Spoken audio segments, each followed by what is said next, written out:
बिल्कुल ये अफसोसजनक हरकत हुई है, घटना हुई है भारत चीन सीमा के करीब कल गोलान वैली में। हालांकि इस पूरे मामले को लेकर विदेश मंत्रालय का बयान तो सामने आया ही है,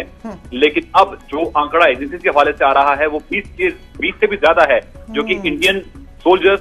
20 से भी ज्यादा जिनमें जो कल जो शहीद हुए हैं, और वहीं एक और फिगर 43 का फिगर जो है वो चीन की तरफ बताया जा रहा है। हालांकि असेसमेंट फिगर है, माना जा रहा है कि इसमें जख्मी लोग भी शामिल हैं और मृतक भी शामिल हैं, लेकिन सबसे बड़ा सवाल यह है कि इतने बड़े पैमाने पर वहां पे क्लैशेस कल हुए हैं, और ये भी कहा जा रहा है कि काफी देर तक ये क्लैशेस होते रहे, जिसके चलते इतने लोगों की इसमें जाने गई शहीद हुए हैं। लेकिन इसी बीच अब माना जा रहा है कि अब कुछ देर बाद ही सेना की तरफ से भी एक स्टेटमेंट डिटेल जारी किया जाएगा, जिसमें ये क्लियर हो पाएगा कि किन हालातों में ये हिंसक झड़प हुई है, क्या वजूहत रहे हैं, क्या कारण रहा है, जिसके चलते इतने बड़े तादाद में वहां पर कैजुअलिटी हुई है दोनों तरफ। हालांकि विदेश मंत्रालय साफ कर चुका है कि चीन की तरफ से जो सहमति बनी थी दोनों देशों के बीच में, चीन ने उसका सम्मान नहीं किया, LAC का सम्मान गोलान वैली में नहीं किया, इस वजह से ये हिंसक झड़प हुई है। बिल्कुल शैलेंद्र, क्योंकि इससे पहले भी अनूप से भी हम जानकारी ले रहे थे, आपसे भी बैठकें चल रही थी, लेकिन तब तक आंकड़ा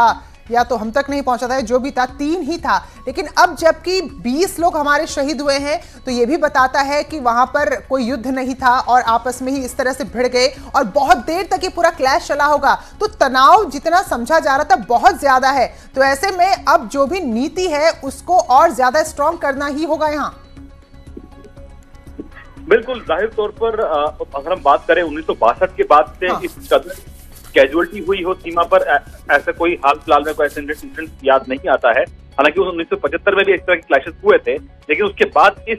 करीब 45 साल बाद इस कदर क्लैशेस हुए हैं सीमा पर, और ऐसे में सवाल खड़े होते हैं कि क्यों चाइना की तरफ से इतना एरोगेंस दिखाया जा रहा है। और ये भी एक सवाल है कि जब दोनों देश ये इस बात पे सहमति बना चुके थे, प्रधानमंत्री मोदी और शी जिनपिंग के बीच में जब बातचीत हुई थी पिछले साल, तब इस बात पे सहमति बनी थी कि दोनों देशों के बीच में जो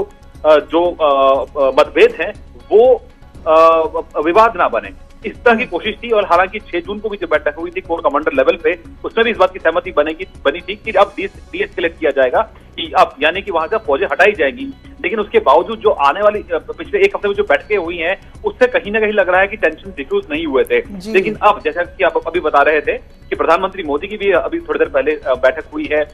गृह मंत्री अमित शाह के साथ, रक्षा मंत्री राजनाथ सिंह और विदेश मंत्री एस जयशंकर के साथ। तो माना जा रहा है कि अब डिप्लोमेटिक मिलिट्री के बाद अब पॉलिटिकल लेवल पर भी चर्चा हो सकती है सिचुएशन को डिफ्यूज करने के लिए। ये एक अहम कदम हो सकता है अगले दिनों। बिल्कुल शैलेंद्र, वाकई में इतना बड़ा तनाव कम से कम हम लोगों को याद नहीं है कि कभी हमने देखा हो कि ऐसे कोई युद्ध नहीं है, और बिल्कुल आमने सामने सैनिक हैं और आपस में ही ऐसे तनाव हुआ कि इतनी बड़ी संख्या में हमें अपने जवान अपने जाबाज खोले पड़े हैं। लेकिन शैलेंद्र, यहाँ पर चीन ने पहले ही ये कहें कि अपने आप को बचाने के लिए वो डिफेंसिव हो गया है, वो यहाँ पर विक्टिम कार्ड खेल रहा है और पहले कहना शुरू कर दिया उसने अंतर्राष्ट्रीय जगत को बताने के लिए कि भाई उल्लंघन भारत की तरफ से हुआ है। देखिए, सच्चाई ये है कि भारत एक डेमोक्रेटिक कंट्री है और Bharat world largest democratic country है, और यहाँ पर कोई बात छुपाई नहीं जाती है। चीन का जहां तक हम देखें तो चीन ऐसा देश है जहां पर डेमोक्रेसी नहीं है, वहां पर ऐसा रूल चलता है कि बहुत सी बातें छुपाई जाती हैं। आज यही हुआ है कि चीन ने एक्सेप्ट नहीं किया है कि उसकी तरफ कितनी कैजुअलिटी हुई है, किन हालातों में कैजुअलिटी हुई है। तो सीधे उनके